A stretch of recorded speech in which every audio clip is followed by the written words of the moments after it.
pleased to present our speaker today. Hans Angress is a member of our community. He's a board member with the Alliance for the Study of the Holocaust and Genocide at Sonoma State University. And he has taken on responsibility for speaking to many, many groups in the Bay Area about his experiences. So what I'm going to do is just give you a short introduction to Hans, and then I think you'll be very moved by not only his story, but also by what he has taken away from his experience. So Hans was born in Germany on April 14th, getting close to your birthday, 1928. I think he's got more energy than I do. His parents' names were Ernst and Henny Angress. He had two older brothers, Tom and Fred. And Hans describes his family as a typical upper middle class German Jewish family. His father owned a small bank and his mother was a homemaker. In September 1937, the family fled Germany due to the increasingly restricting laws affecting Jews. After a short stay in London, they returned to the European continent because they were unable to get to North or South America within a reasonable amount of time. If you remember from your reading, people were desperate to find a way to get out of Europe. But they returned to the continent in 1938 and settled in Amsterdam, Holland. Hans's brother Tom was able to get to the United States with a group of young Jewish people who were trained to be farmers. Other than Tom's departure, life was relatively normal for Hans and his family until the Germans invaded Holland on May 10th, 1940. After Holland was captured by the Nazis, Hans' father was arrested as a criminal for having illegally left Germany. And I'll let him expound on that, but that probably means he took some money with him. Hans, his mother, and brother Fred survived in Amsterdam through various means until they had no choice but to go into hiding in the fall of 1943. Hans was hidden by Anton and Alida Cooey, who had two sons, Peter and Walter. The Cooeys were a Dutch working class family that was involved in the Dutch resistance,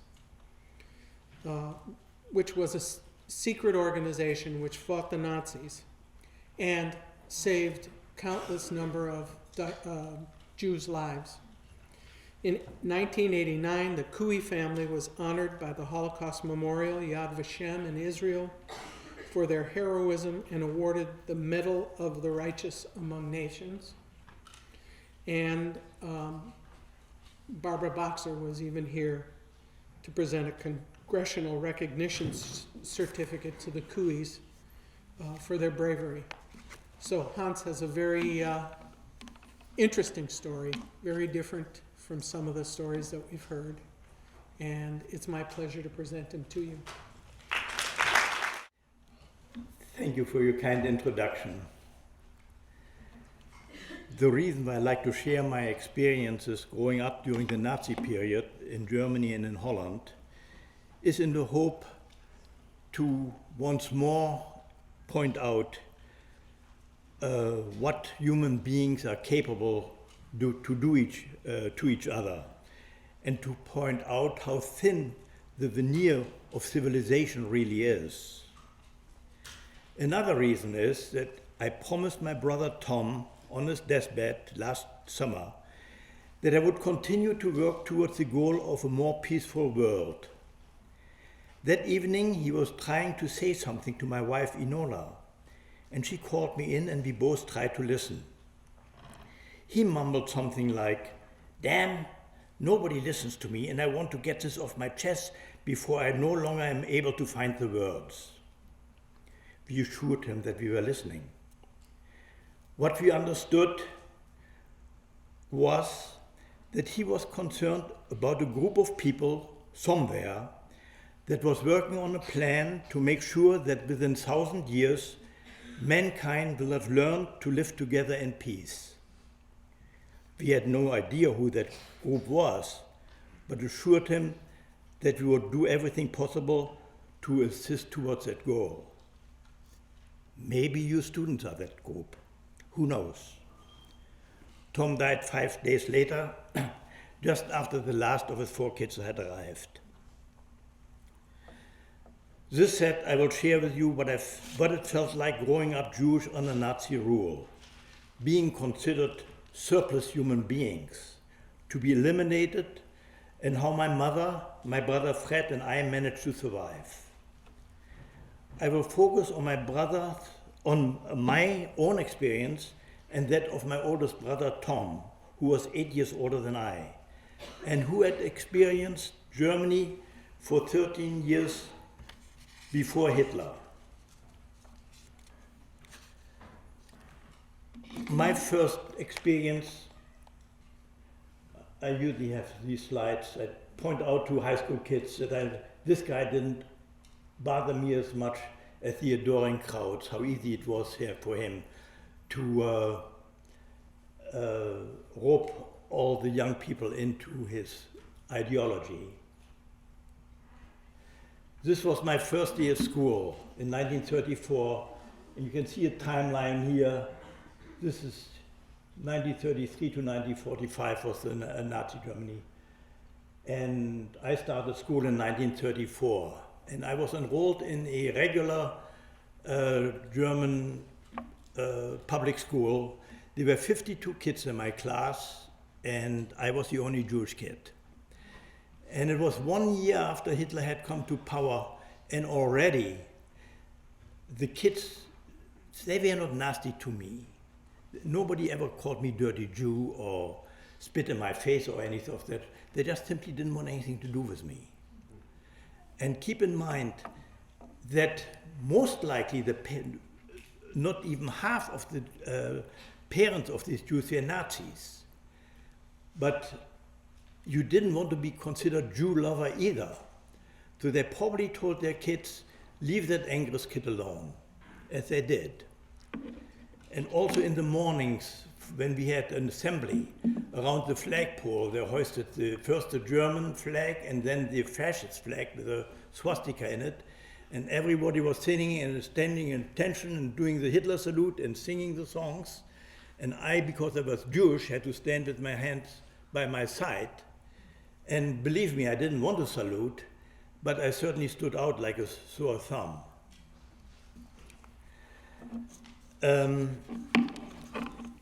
My brother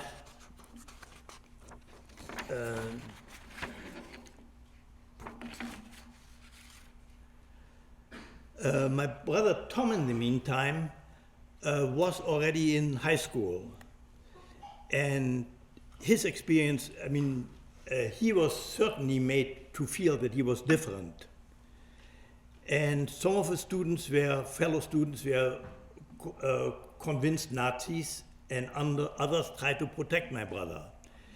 My parents went to the school, to the principal, and asked him whether it would be a good idea to transfer my brother to a Jewish school, and the principal said, as long as I am the principal here, you don't have to worry about it.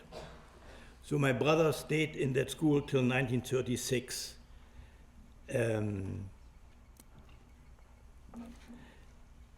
When he switched to an agricultural school in Germany. It was tough for him, but he stuck it out. Tom, in 1934, joined a Jewish organization called Das Schwarze Fähnlein, loosely translated the Black Pennant. Sort of a Jewish response to the Hitler Jugend. These Jewish kids felt very German, and I want to read to you a short passage from my brother's book. He's writing about his joining the Zwarte Veen line. Of prime importance was the fact that my new friends shared with me the idea that we were first and foremost Germans, whose religious faith happened to be by chance Jewish. As we then saw it, Germany was our fatherland, and we would remain and it would remain our fatherland. For here not only we were born, but also our parents and their parents and so forth. Naive as we then were, we firmly believed that all we had to do was to prove to the new German government that in all our being, our thinking and our action, we were German and would remain German. In consequence, we would then be accepted into the broad front of German renewal. Well, I never did have positive feelings towards Germany in my youth because I never experienced Germany before Hitler. I was 5 years old when he came to power.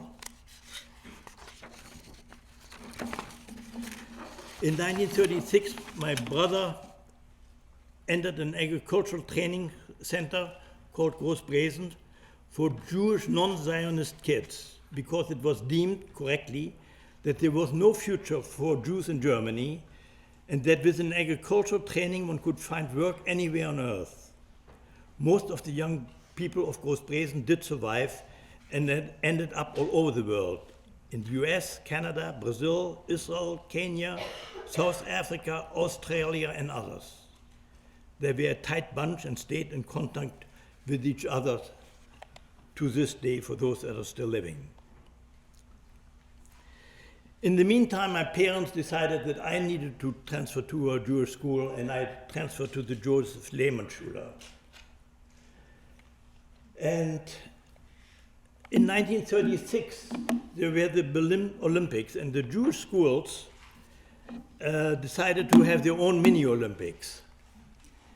And as you can see, these are the athletes here. And I was too young to participate, and I was selected to carry the name of the school, the placard. Keep this picture in mind, it comes back later on. My brother Fred participated, he medaled in high jump and 100-meter dash. We lived in a busy street in Berlin. Oh, wait a moment. Can we go back one? Underneath, if you push it underneath, on the bottom.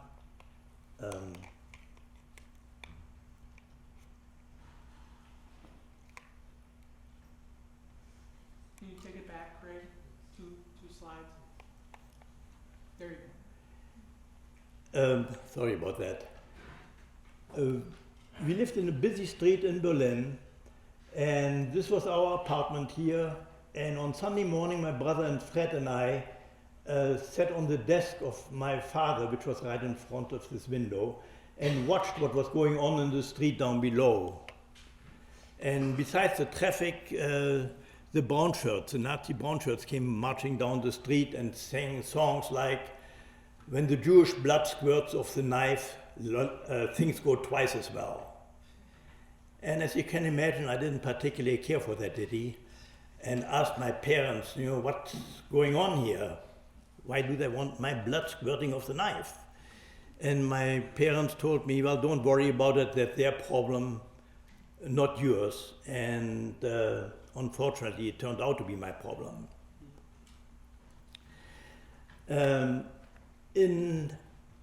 Ultimately in 1937, my parents decided to leave Germany. My father could not continue with his profession, and it was clear that Jews had no future in Germany.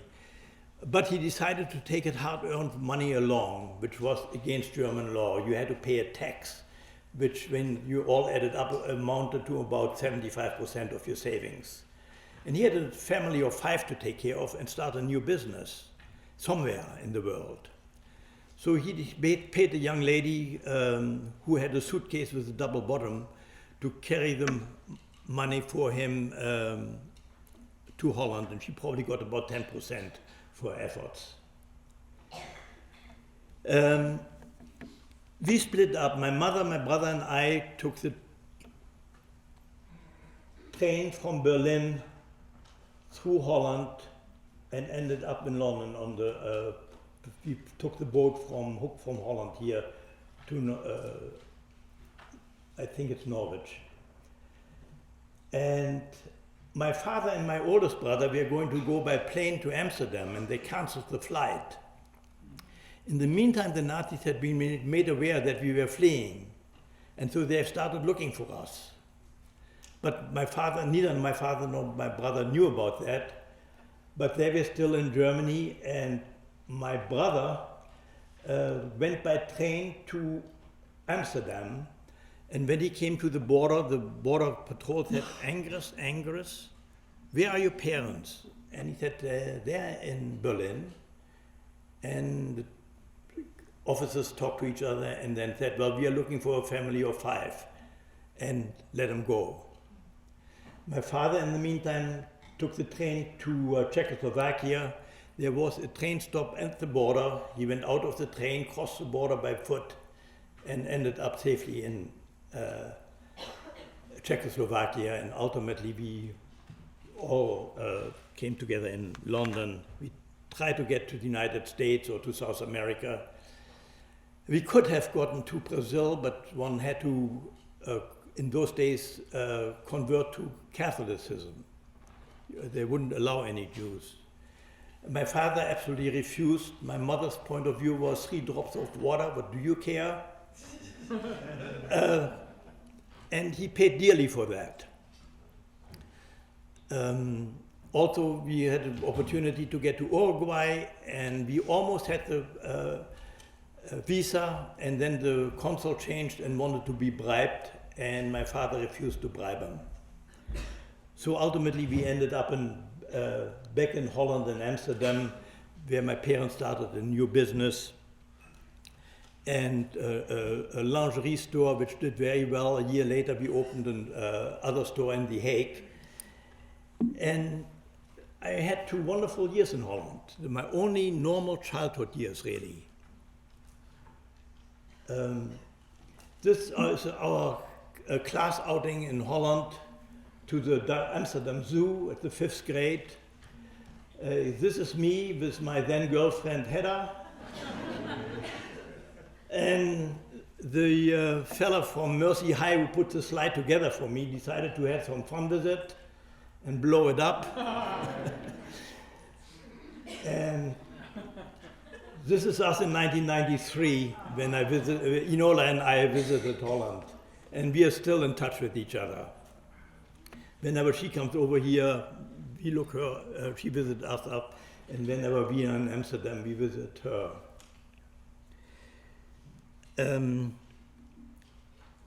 My brother Tom, and I hope that's the next slide. Yeah, it's not a very good slide.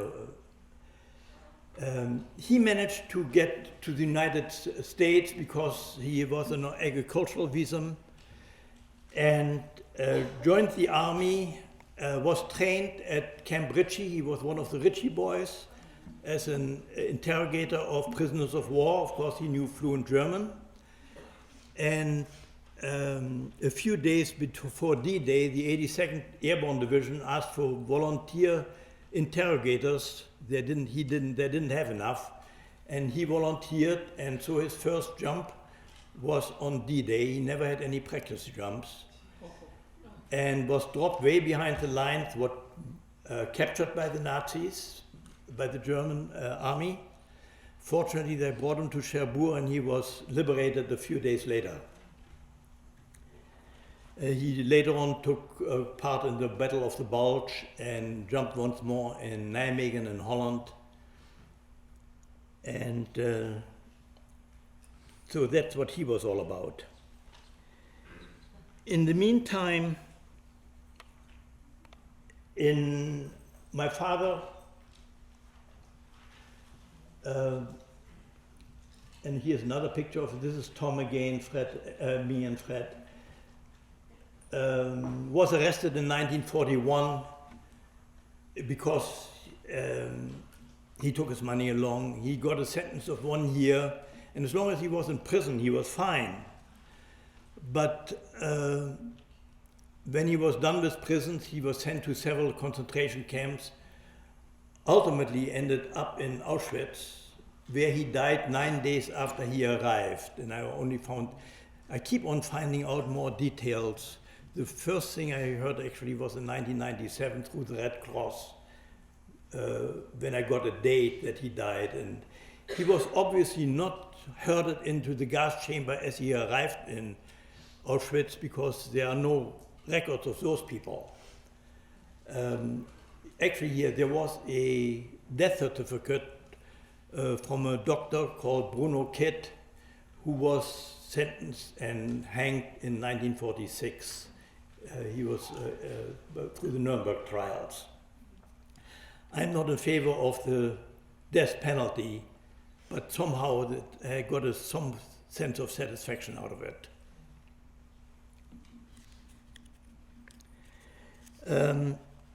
In 1940, the Nazis, in 1941, all Jewish people had to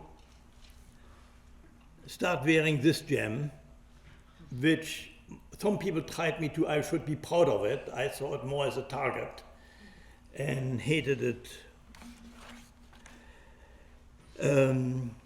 very much. If I want to wear a Star of David around my neck, that should be my choice and not my government's. In 1941, Hitler decided on the final solution. In 1942, as a result of that, there was the infamous conference at the Villa in Wannsee, which is a little suburb of Berlin.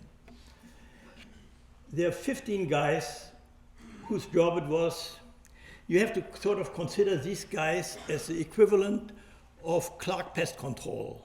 Oh. Only their job was to figure out how to exterminate 11 million Jews.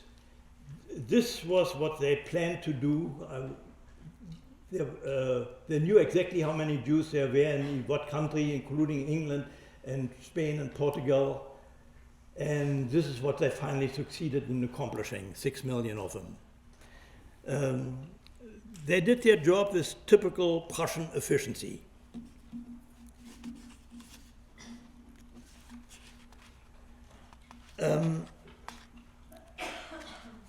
I went to elementary school in Holland, and the school in Holland is a little bit different than here. The elementary school goes through 6th grade, and after that, you have to decide which direction you want to go. And whichever direction you go, you stay with that class all the way through. And it could be as short as 2 years and as long as 7 years. And I had already taken an entrance exams to go to a school that is a 5-year course, mainly with emphasis on math and science. Now, Hedda went to a gymnasium which had nothing to do with gymnastics. It's more classical schooling. And when I had to transfer, when it was forbidden for Jews to go to the regular school that I already had taken the exam for, I decided I'm going to switch to the gymnasium, hoping that eventually I would end up in Hedda's class again. Well, that was a mistake. I'm much better in math and science. I finally managed to get an F in Greek in 8th grade. But by that time, well, this still is from the last slide. Where's the House of the Wonder? I told you this picture would come back. So I went to, this is an exhibit in the House of the Wonder conference which many German students nowadays visit. And it blew my mind when I visited in 1933 with Inola to find that picture there. And they didn't, the people in that museum didn't know who it was either, and it blew their mind also. Okay, fast forward again to school. So I ended up in the Jewish Lyceum, the Jewish Lycée, where they had different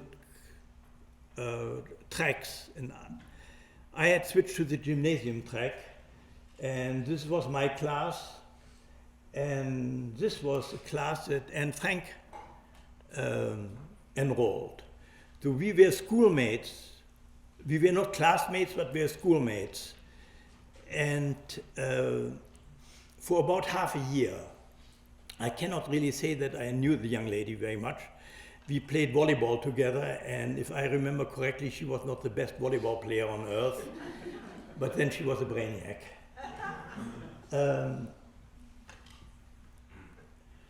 Going to school was, and here are some slides, there was a book written about our school called Absent. And there are class lists which survived, and here can prove that my class, the first grade in high school and second grade, I'm listed, and she listed in her class in the first grade as Anne Frank. So I can prove that I'm not just blowing hot air.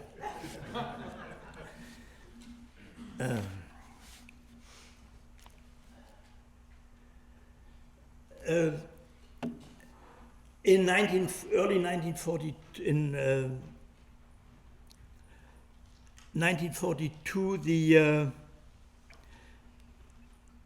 deportation of the Jewish people in Holland started as a result from the Wannsee Conference, when they actually put the final solution into practice. And so my class of 23 kept on shrinking. And we were 23 students at the end of 1941, and end of 1943, there were 3 of us left. And so you can imagine what it's like when you come to school every morning and look around to see who is there and who is gone. And if somebody is there that after a night that there were raids, razzias as they were called, when they were picked up by the SS to be hauled off to the camps, you could reasonably assume that that person was actually picked up and was gone. If they disappeared when there was nothing going on, then there was a good chance that they had chosen to go into hiding. From my class, actually 12 survived. That's 50%, which is better than the average in Holland, where only 25% survived. From Anne Frank's class, out of 33, 11 survived. So you could say that actually that my class was the luckier one of the two. And not only the students disappeared, but teachers also. My French teacher lasted only for 2 weeks before she was picked up. All those that were picked up, not a single one survived from my class. As I said, in 1942,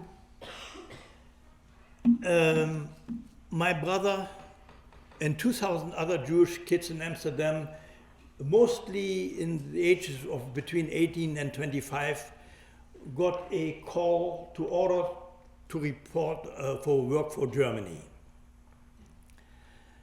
And Margot Frank, the older sister of Anne, also got that call, as did 2 young ladies who lived with us in Amsterdam.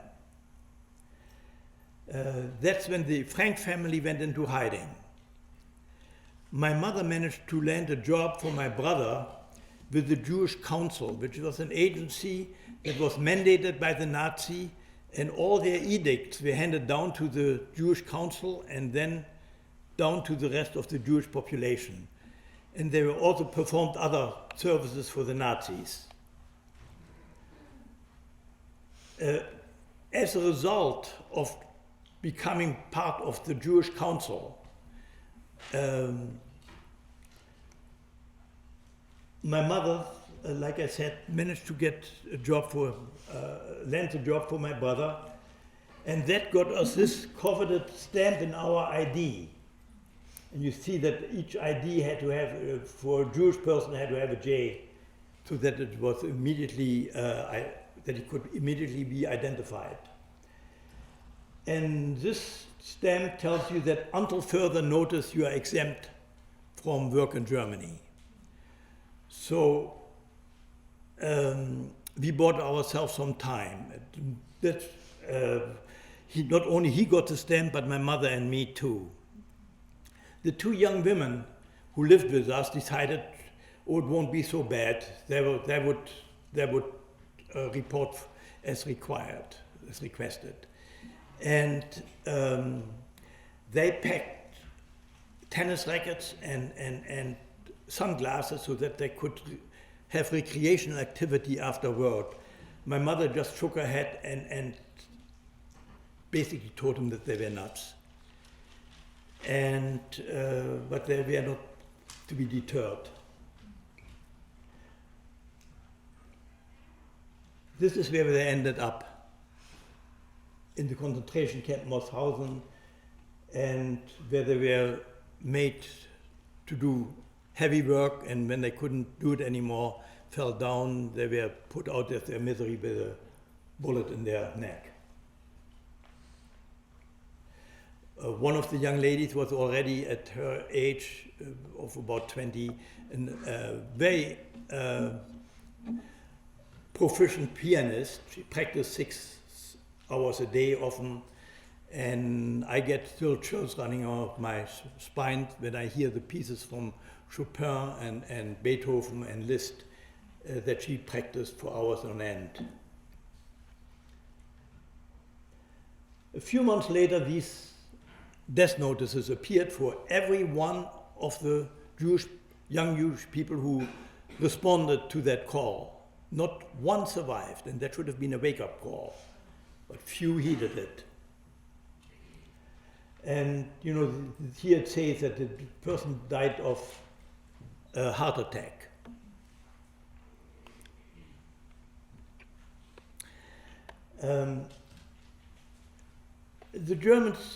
The Nazis were very clever, and when I say Germans, I really mean the Nazi Germans. I'm not anti-German, I'm anti-Nazi. So in case of anybody in this group who is German, don't take it personal, please.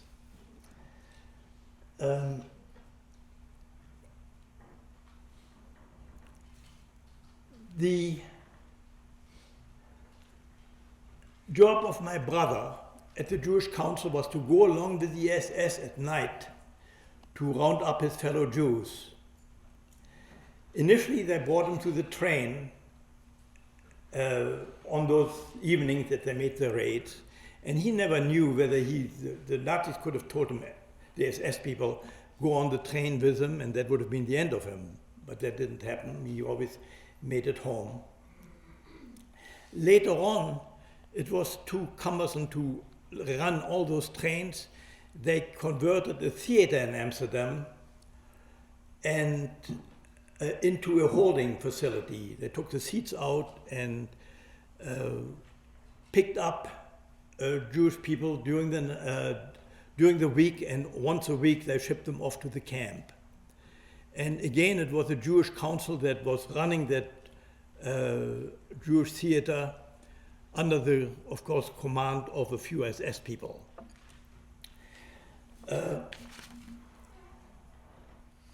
There was a young man by the name of Günther, what's his name?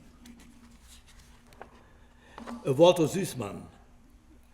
And he decided to try to save as many as he could. Now, the babies that were brought in were kept in a nursery across the street. And so what Walter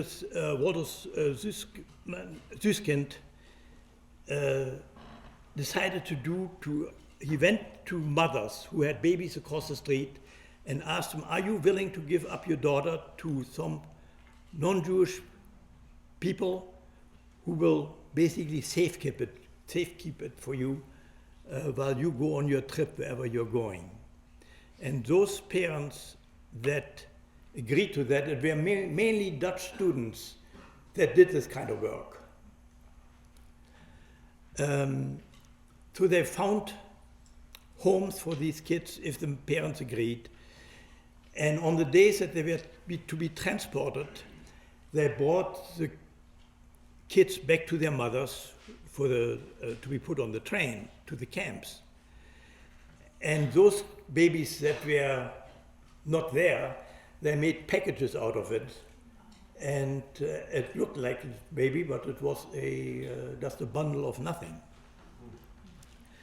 And in that way, we don't know exactly how many kids were saved. The assumption that within a year's time, between 600 and 2,000. We don't know exactly. There's no records of that. But at least 600 and probably not more than 2,000. They also try to smuggle adults out occasionally. And then, of course, when they left for the train, they had to count. And again, the kids of the Jewish council did all the counting.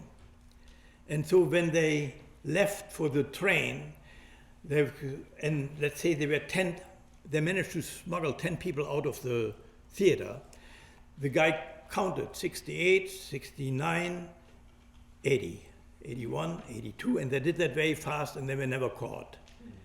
And one of the reasons why people never get caught is because the Nazis are considered the Jews dumb and cowards, and that they wouldn't do anything of the sort. So actually you could get by with a lot of stuff.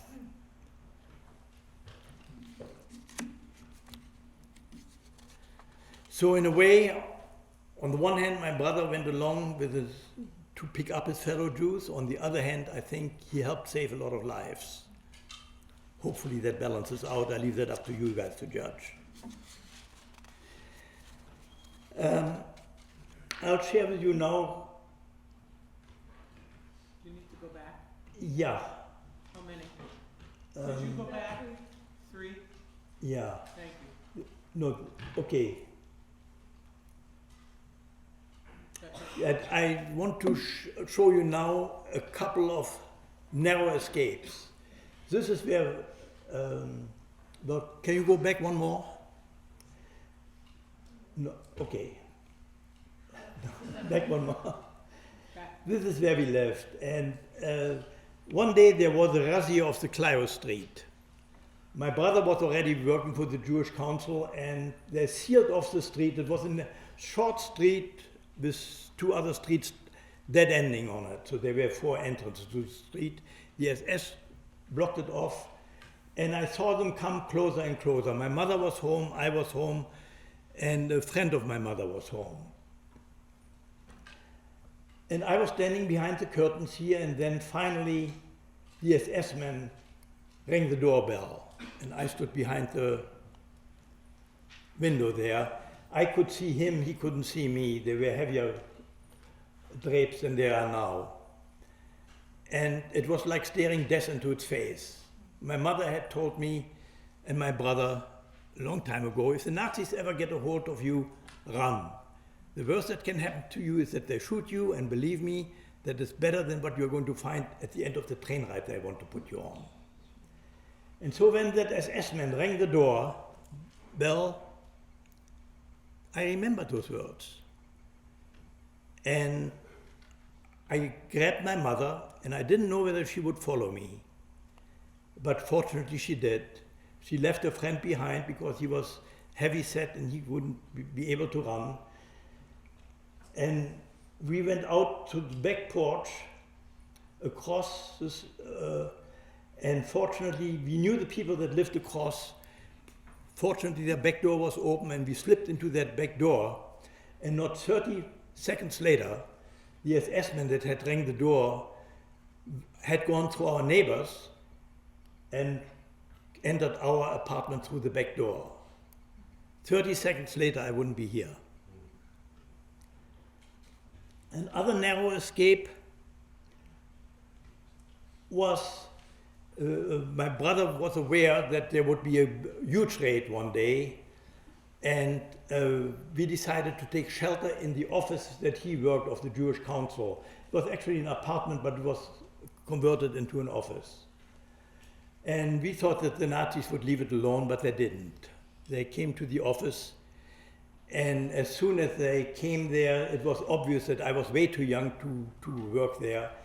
But a couple of my brother's buddies took me upstairs into this room up here and put a chair on a table, and there was a trapdoor to the attic.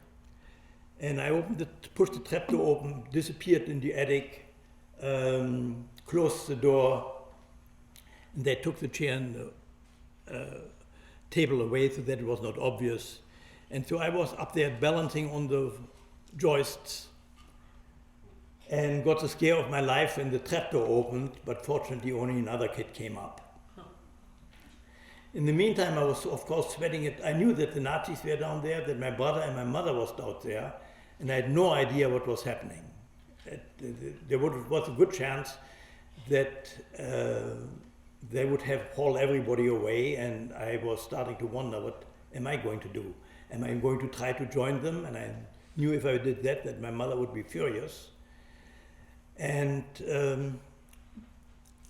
well, I sweated it out up there, and then I had to pee. And I had those beams and the glass and plaster ceiling under me. And I didn't want to lose my life because of a yellow stain in the ceiling down below. And behold, there was an empty wine bottle. It might be still up there, vintage 1943.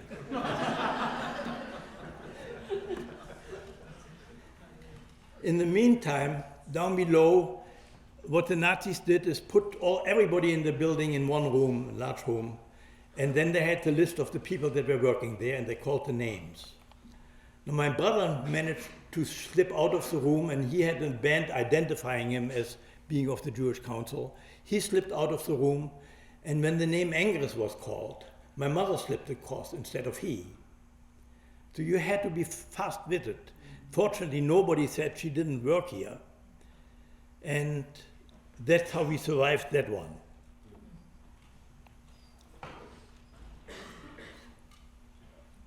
Then ultimately, in the fall of 1943, my brother came home one day and said,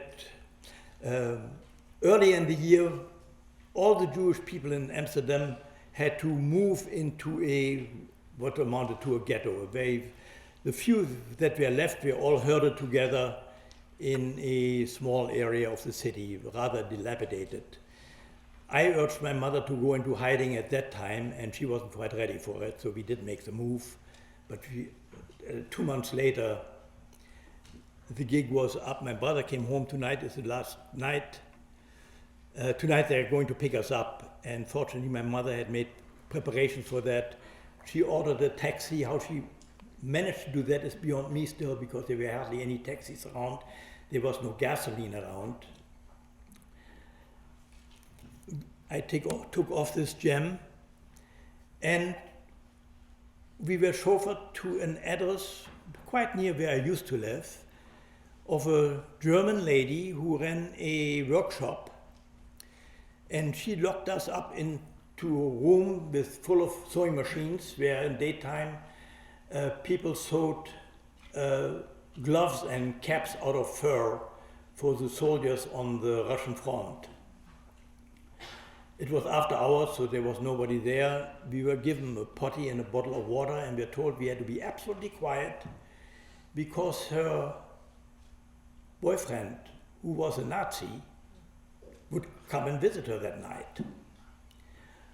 So yes, I mean, here are three Jewish people in hiding with a German lady who has a Nazi boyfriend. And yes, we were quiet. We heard the guy come and go in the next morning, and after that, we left with our meager belongings. I mean, all we could carry along is a change of clothes and a couple of toilet articles. And we are dispersed. I didn't realize that at that time already the Dutch resistance movement had taken charge of us. I ended up for a couple of weeks with another friend of my, not a friend, but acquaintance, business acquaintance of my father, a German non-Jewish lady who lived in a boarding house which was run by two very religious Christian ladies.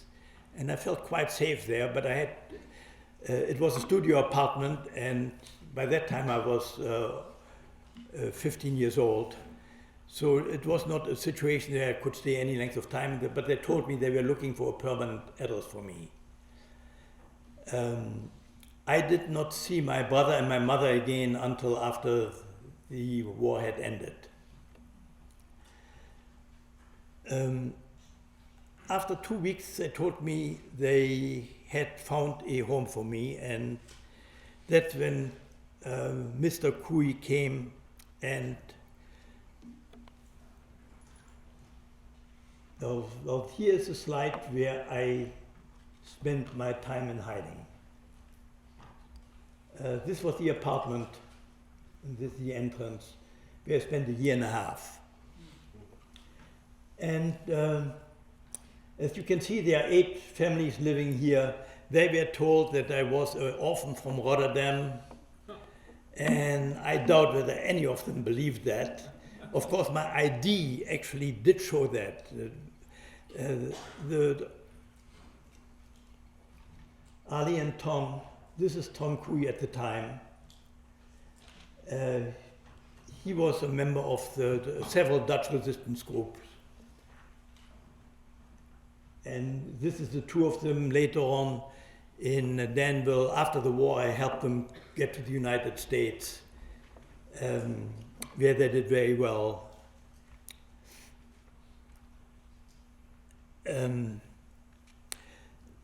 So in the meantime, I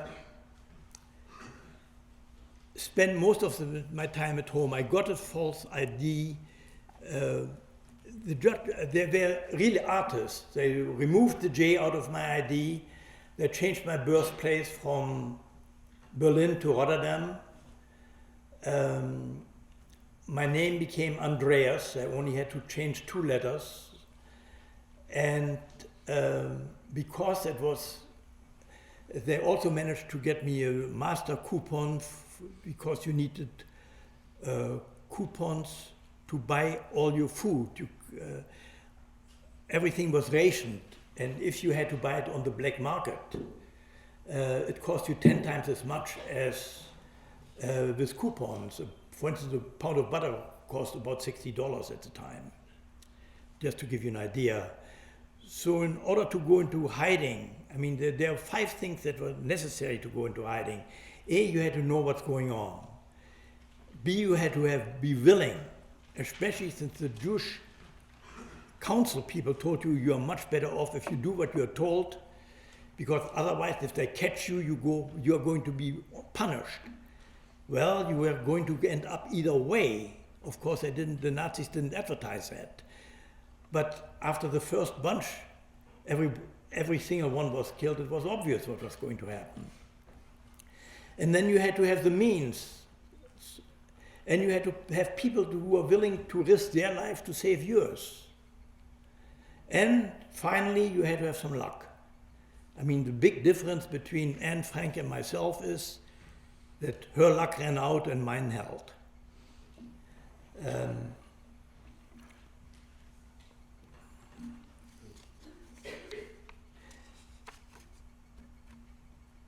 About the Dutch population, it is my guess that about 5% of the Dutch population became Nazis or collaborated with them. 5% probably were resisting them in many different ways. And 90% were the so-called bystanders.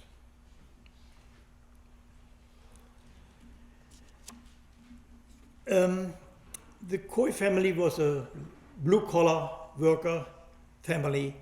They had a small apartment, 2 bedrooms, and the bedroom of the sons, Peter and Walter, could only accommodate 2 beds. It was about 8 by 16 feet, so it was very narrow. So those 2 boys had to sleep in 1 bed, toe to toe, for a year and a half. I mean, not only did the parents risk their life to save mine, but it was a real inconvenience for the kids. And these kids were told exactly what was going on. And they were 5 and 7 years old at the time. They were told that I was Jewish, that I was hiding there, that they couldn't share that with their friends, that they couldn't visit with their friends after school, and that none of their friends could come to visit them. So it was a real hardship on those kids too.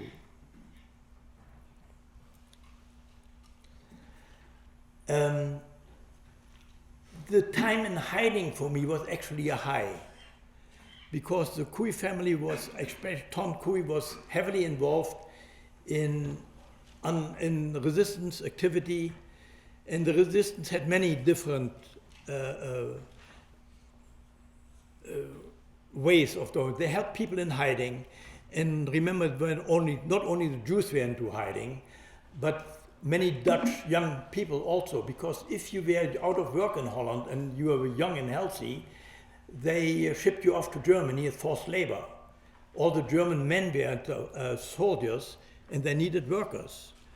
So there were probably over 100,000 young Dutch non-Jews in hiding, and 28,000 Jews went into hiding, of which 16,000 survived.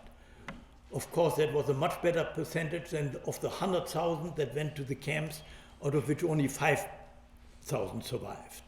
So obviously, going into hiding was by far the better choice. One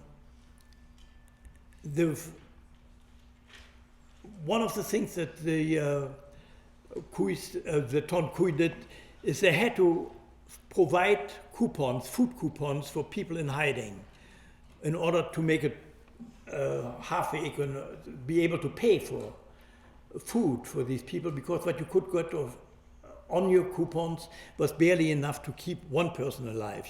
There was not really enough to share. So in order to get those coupons, they had to raid a distribution center somewhere in Holland once a month. And, they had to try to get a hold of 100,000 sheets of coupons. And they needed weapons to do that. And they could not raid the same place over and over. So they had to raid a center in one city 1 year, and another city another year, 1 month, and another city another month, distribution centers, and hold them by train. And one day he was on the train, and they came to check everybody's luggage. They weren't really expecting any weapons and ammunition. What they expected was butter and eggs and stuff that people illegally had gone to buy from farmers, which was not allowed. So they opened and confiscated what they could. And they came to Grandpa Larot, and he was a short guy with a very sweet face, and he was a merchant marine in his earlier life. And I said, well, Grandpa, what have you got in your suitcase, in your satchel there? And he looks up at them and says, guns and ammunition. And they laughed. Oh, Grandpa. They never opened it. Again, they knew that all the people in the train really hated them, and they didn't want to look foolish. And they expected if they opened their satchel and out comes his long johns and toothbrush, and that they would look foolish. And of course, he was trained to do that. They knew that that could happen.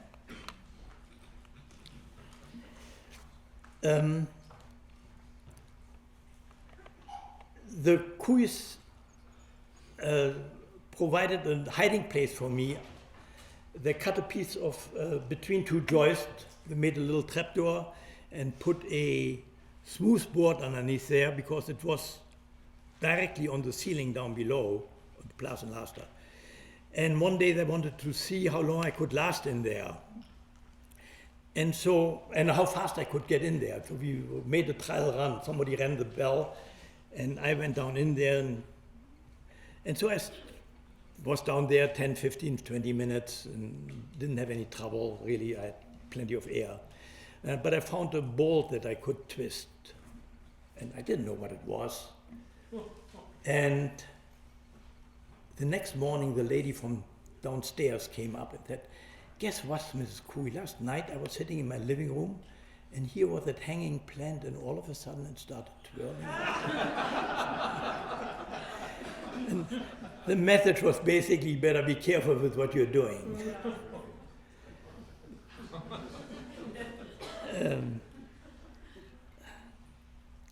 Towards the end, I was allowed to help with the distribution of food coupons. I mean, the Cooey family was one of the central places where the big stacks came and then they had to be distributed to other organizations. When you talk about the Dutch resistance movement, it was not one homogeneous group. There were the Catholics and there were the Protestants and there were the socialists and there were the communists and who knows how many groups. But they did work together until about 2-3 months before the war was ended, when it was obvious that the Nazis had lost the war, and then everybody started jockeying for position for after the war, when the Dutch would regain their power over their country. And that's when the cooperation started to fall apart. And one day I was to deliver a wheel of cheese. Of course, that was worth gold. Again, to be distributed to people in hiding. And I had it in my bag and delivered the wheel to where I was supposed to deliver it. And it was also interesting. I was never to know the street or the number. I was not to look, because the Nazis, if they catch you, would use torture. We knew that. So I was told, you go, so many streets there, and then the third entrance, go up, and was instructed, don't look at the street name, don't look at any names. And all the people that came through our house all had aliases. None used their own name. And there were plenty of them. There was lots of activity. So I had delivered the cheese and was on my way home, and I ran into the Cub Scout leader that I knew had turned Nazi. Both, I mean, when I was in the Cub Scouts, we had two leaders. I don't know how many of you are familiar with the Jungle Book, but the Aquila was the wolf, mother wolf, Bagheera was the Black Panther, and Baloo was the bear. And so the Cub Scouts used for their leaders, Aquila, Bagheera, and Baloo. And Aquila and Bagheera both had turned Nazi. And so all of a sudden we stood face to face. And I hesitated for a minute, and I thought, I might as well take the bull by the horn. And so I went up to her and said, "Hey, Bagheera, I guess you realize that I'm in hiding, and I would appreciate if you don't denounce me." And she said, "Of course not." And she went one way and I went the other way, and I didn't go straight home. I made sure that I wasn't being followed. But that was a scary moment.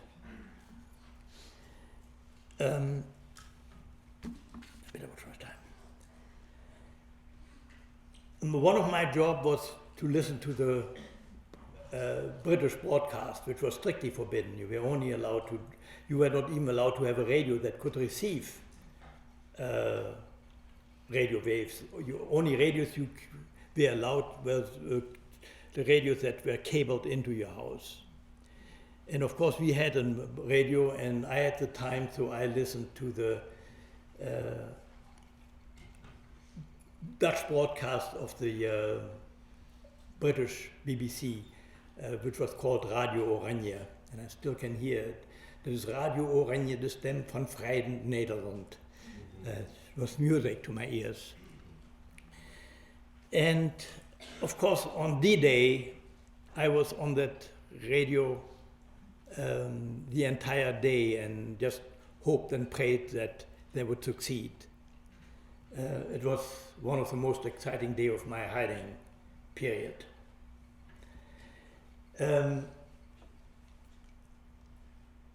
These are the coupons again. This is a master coupon, and these are the coupons that you got every month, and that was for bread and cheese and eggs and bread and clothing, and you needed so many coupons for different things. And this is a MasterCard, and every time you pick one of these up, it crosses out of there. So when I first got my false ID, they also gave me a MasterCard, and the first time I wanted to pick up my card myself once I had all those papers, that if anything was wrong, that I would be picked up and not Ali Dakui. Fortunately, all the stamps was in the right place, and I deliberately went to a guy who wore the little Nazi pin, a triangle, half red, half black, and gave him my card, this one, and he handed me that one, and that was the end of it. Amsterdam was on the flight path from England to Berlin, and often in daytime, 1,000 American planes going overhead. They usually came in about waves of 100, and then there was a period of quiet, and then there came another 100, and it was a sight to behold. And Anne Frank, in her book, wrote that she was scared of them. For me, it was music to my ears. And one day, one plane was shot down, and the engine had stopped, and the crew was bailing out. They came floating down, and I watched them come down. And the Nazis were shooting at their parachutes. Later on, I heard that all of them made it down safely. Half of them, the Nazis caught and made them prisoner of war, and the other half, the Dutch resistance got a hold of, and they had ways to get them back to England, by way of Portugal, actually. Another day, I was home alone, and there was again a plane that was disabled, and I was standing in front of the window, and it looked like it was coming straight at me. And I was thinking for a minute, and what shall I do now? And I said, you know, whether I stay here or whether I move doesn't really make much difference. If I move, it might end up there. I might as well stay and watch it. And then it veered off and crashed in the street, and fortunately it only killed one street vendor.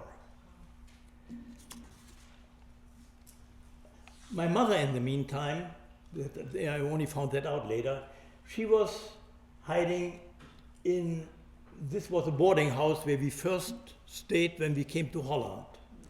And it was taken over by the German military. They had officers in there. And she was living in one of these two rooms, I don't know which one, in the attic. And she became Mrs. Kiefer, her maiden name, and she was a maid. And she made their beds and cleaned their rooms and probably flirted with them and had her fingernails done once a week and her hair coiffed. My mother had her priorities. And that's how, again, the Nazis never expected a Jew to have this kind of guts. And I must say, you know, my mother was not a warm, fuzzy mother, but she sure as heck came through when it counted.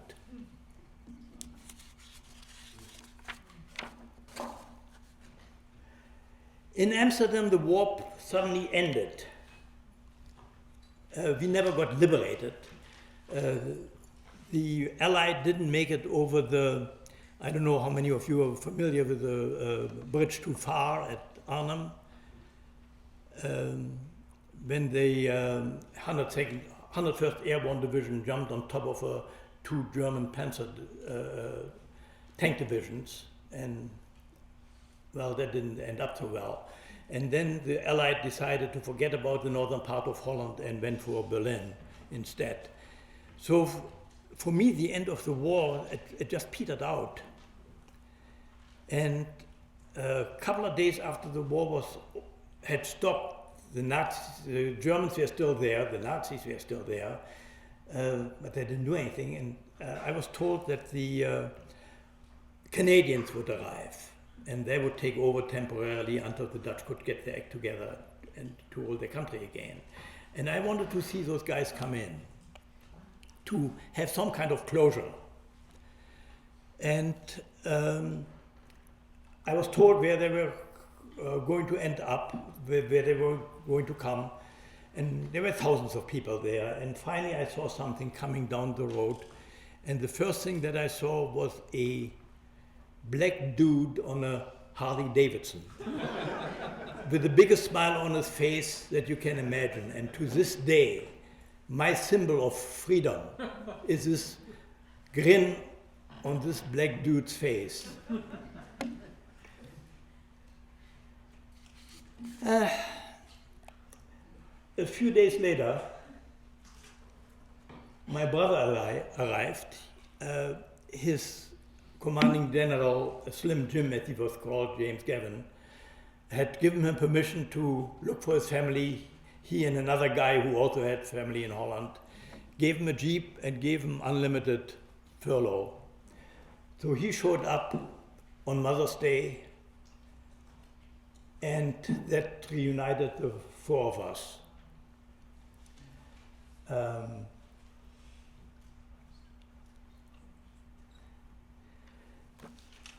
The next two slides you are familiar with.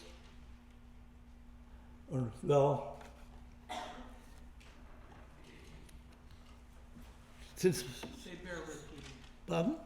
They bear repeating. Yeah, the lessons learned, for me at least, and I think for a lot of people, is that the inhumanity from men to men or people to people continues.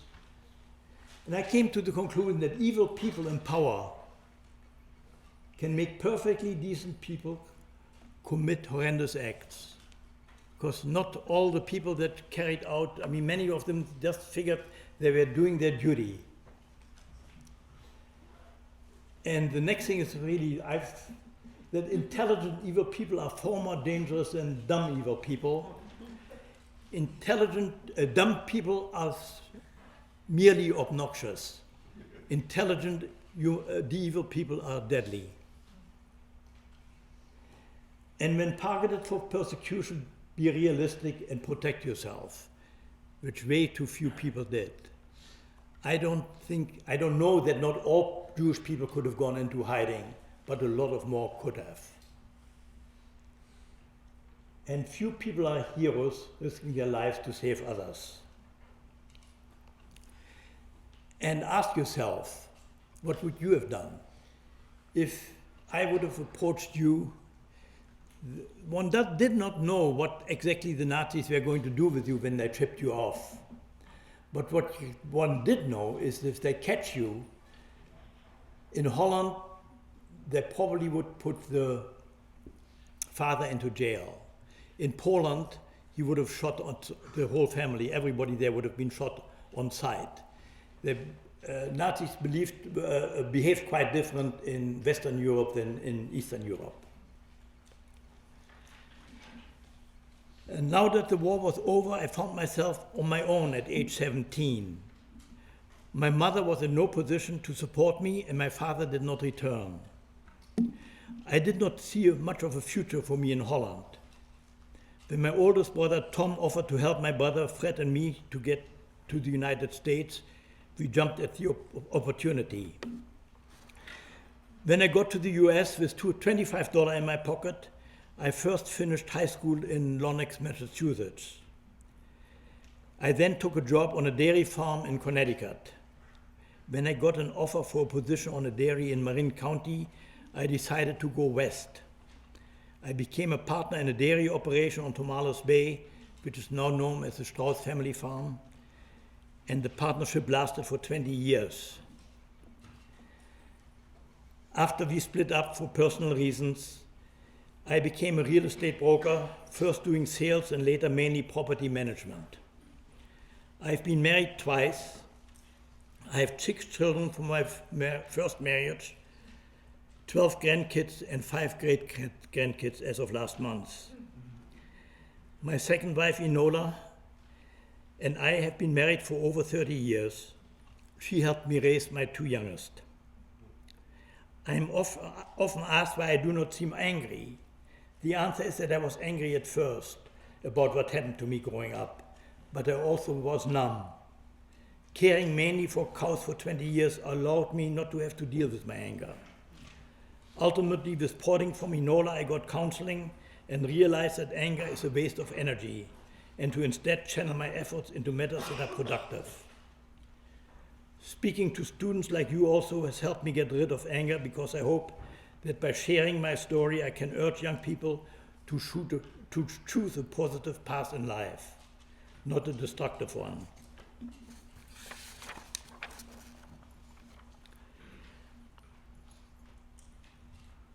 Please don't take democracy for granted. It is fragile. Remember, Hitler was elected. Shortly after that, he declared a state of emergency that was never lifted, which gave him unlimited dictatorial power. Stay politically informed and involved and exercise your rights to vote. I'm hopeful for the future, but there's work to be done, and I'm afraid that much of it is up to you because our generation has failed to adequately deal with the many long-range problems we face. I wish you guys strength, good luck, and a better world.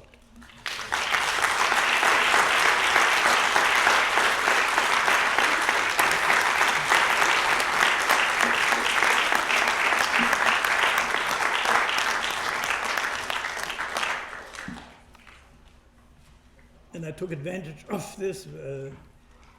These are tiles that I bought for my parents and for the Kuis, and I'm getting another one for my brother.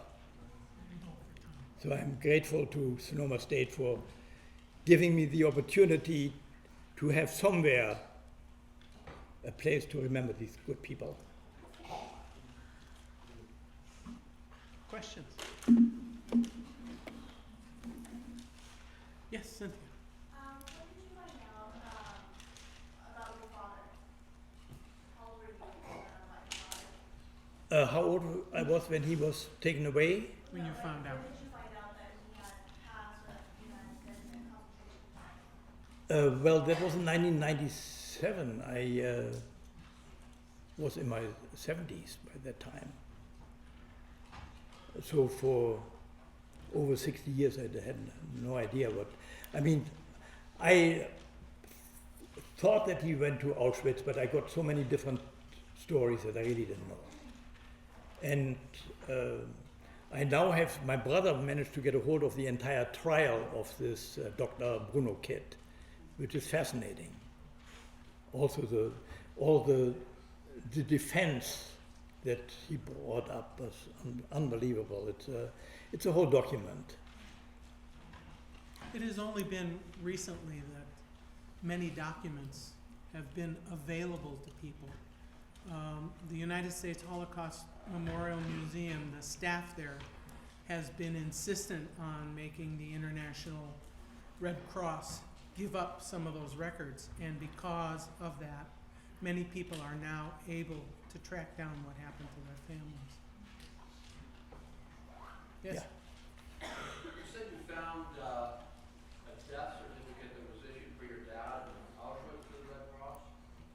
Did they issue death certificates for everybody who died there? Yes. I mean, the ones that they herded into the gas chamber didn't get their certificates. But those that they selected to work that were of some use to them and that they got the tattoo, there they kept meticulous records of. And there are tons more. There's a place called Bad Arolsen that seems to have millions of documents that really haven't been looked at yet.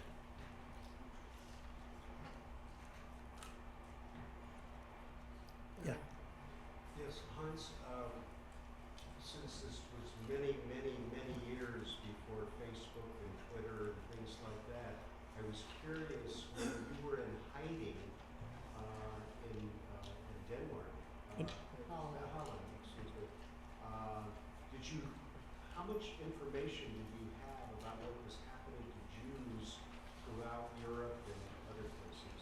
Well, the Dutch had an enormous amount of underground newspapers. There were 4 or 5 major ones. Some of them still exist that were started then. And again, the Dutch resistance movement, I mean, I could talk hours just on that, but they kept on publishing newspapers, and we got regular, at least 2 or 3 different ones, and so we knew what was going on, and also the news, the listening to the radio kept us informed. And of course, when you read the Nazi newspapers, when they withdrew somewhere, it does not show. It just showed that they went from here to there, but they didn't say whether in what direction.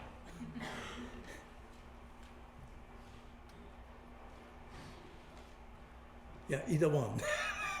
Carol? Yeah. How did you occupy your time while you were in hiding for that year and a half? How did you occupy your time while you were in hiding? Many different ways. I was fortunate that they had a good library, so I did a lot of reading. And then we had a map on the wall, and I made little flags for each division: American, English, Russian, the Jewish brigade, the Brazilian brigade, and the American. I mean, they were on pins. They were about ½ an inch by an inch, and the American flags had 13 stripes and 48 dots on a blue field, and on both sides. So it kept me busy for many years. And for a while, they also had a tutor for me. But that became expensive, and yeah. You mentioned your brother wrote a book. Is it possible to get the title of the book? It's not. It is in the process of being translated into English. It's in German. It's called Immer etwas abseits, always a little bit off center. Which brother wrote the book? Tom. Yeah, my other brother also wrote his memoirs. They're not published, but surviving in the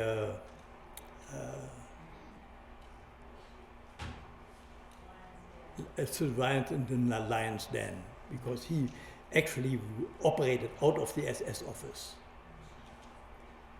Yeah. Are we guys able to communicate to be able to get back together? While we were in hiding, Yes. we didn't. It was way too dangerous. Did you want to know how they found each other? Yes, and I found each other. Oh, we agreed that when the war ended, would go to the last known address that I showed. And these people were very accommodating, and that's where my brother from the 82nd also went to. I mean, we said, this is the only spot, so that's where we found each other.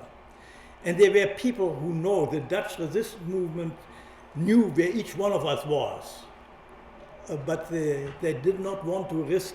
So many people got caught carrying letters from one to the other. And it was, that's how many people lost their lives, through sheer stupidity.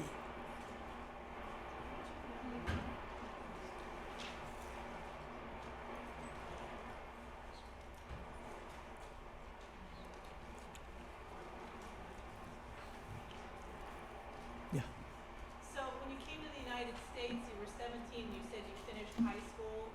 Did you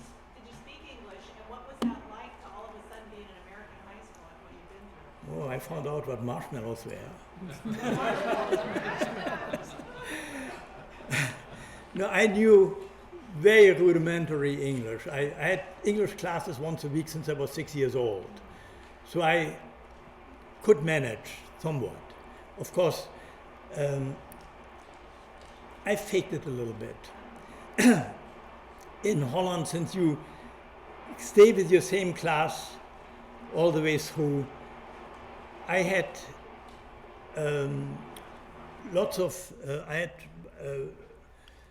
German, French, Dutch, English, Greek and Latin, and biology and algebra and geometry and all these things for 2 years in high school, but I didn't tell them that I only had it once a week. And I took 5 classes, English 2, English 4, civics, American history, biology, and one other. And I managed to get B's and C's. The biggest challenge was really algebra with a dictionary under your arm. I mean, I didn't know what a square root was. But it was challenging, but it was such a relief to be in a totally different atmosphere. And yeah. I didn't mean to interrupt you. No. Two questions. My one question is, who did you live with when you were 17? You arrived from Europe. Who picked you up at the boat or whatever? And who did you live with until you got on your own? That Well, was one question. okay, my brother picked me up, and the person that led Großbresen, the agricultural school that he went to, had a brother who had a private school in Lenox, Massachusetts, right next to Tanglewood. And my brother arranged for me to stay there for 4 months to get my high school diploma. And after that, I took a job. And the guy was courageous to turn me loose on 40 cows. They survived it. And then I was asked to bring a 2x4. I had no idea that was a piece of wood. Yeah. And that my other question was, like, until, like you said that, for many years you kind of coped and then you got counseling like way later. How did you cope emotionally? Were you the kind of person that talked to other people about what happened to you, or did you just kind of try to blank it out? No, I pretty much blanked it out. I just wanted to get on with life. I was glad that I survived. And then I started I was married and I wanted 2 kids, my wife wanted 12, so we ended up with 6.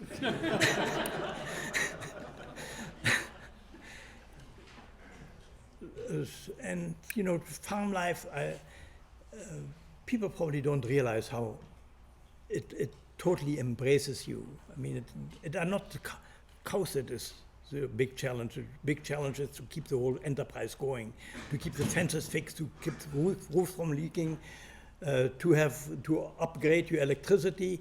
I mean, I learned an awful lot. It was the best school I ever could attend. For me to grow up on the farm, and my kids tell me that the best thing I ever did for them to raise them on the farm. Hans, you talked about leaving for the United States when you were 17. At what point were you able to connect back with your mother? Did she ever come to the States? No, my mother decided she did not want to be a burden on her kids. So she married a gentleman from London, and we visited her and she visited us. It was a marriage of convenience, but it worked reasonably well. And so she had and toward the end of her life, she had a stroke, and we had her come over to the United States. She actually passed away in Petaluma at the age of 92. I would like to point something out. Hans showed us a picture of the memorial grove. For those of you who have never been there, it's at the lakes. I invite you to go see it. It's really quite wonderful. But one of the very exciting things is, I hope it's not too much longer, we were awarded a tree, a sapling from the Anne Frank tree in Amsterdam. And one of the factors, although not the only one, that was responsible for us getting that award was the fact that we could say someone was in the same school at the same time with Anne Frank. And the committee was very impressed with the symbolism of all of that, of being able to bring the tree over to us. Okay, so I know that, you came here and you were with the cows and that really helped you, find peace and stuff like that. But, was there never a possibility of you living back in Germany again? I understand what you're saying about, Well, I understand what you're saying about, your Nazi Germans are the ones that, you dislike, which is obvious, and it's not So- the Germans, but. So what you're asking is, did he ever consider living in Germany again? yeah, no, that's interesting you ask. No, for me it was impossible. But my oldest brother, who had a career in this country as a history professor, first teaching in Berkeley and later on at Stony Brook, Long Island, after he retired, he decided to go back to Germany. And one of the reasons where I think he did, that he wanted to experience the Germany that was denied him in his childhood. And he did much good work in Germany. I mean, he did a lot of speaking, and the Germans, I mean, here was this American soldier that was part of liberation of a concentration camp. And I think, I will let you know when this book finally comes out in English. He had an interesting life. And also, he was a very human person. For instance, he was taken prisoner when he jumped on D-Day.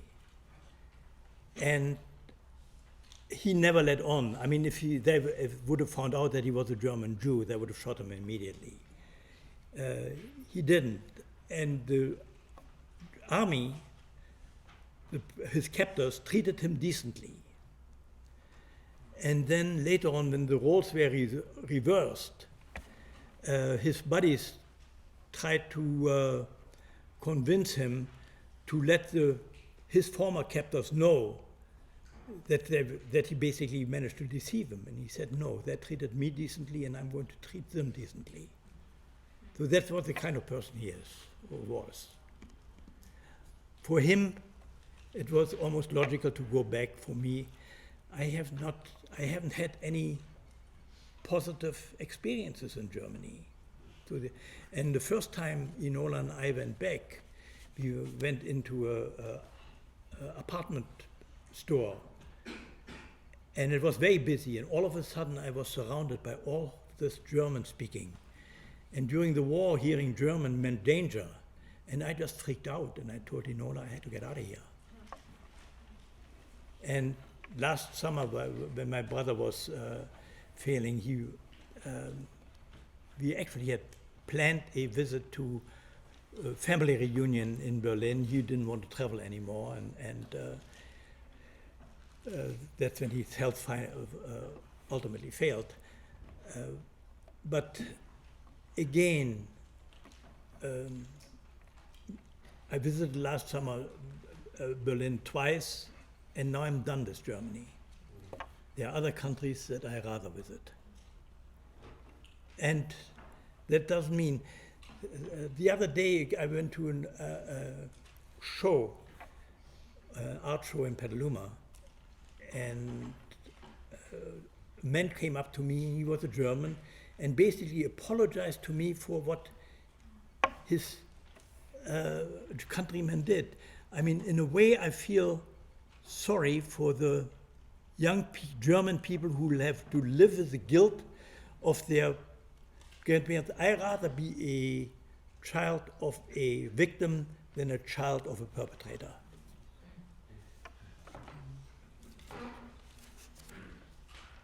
Please join me in thanking Hans.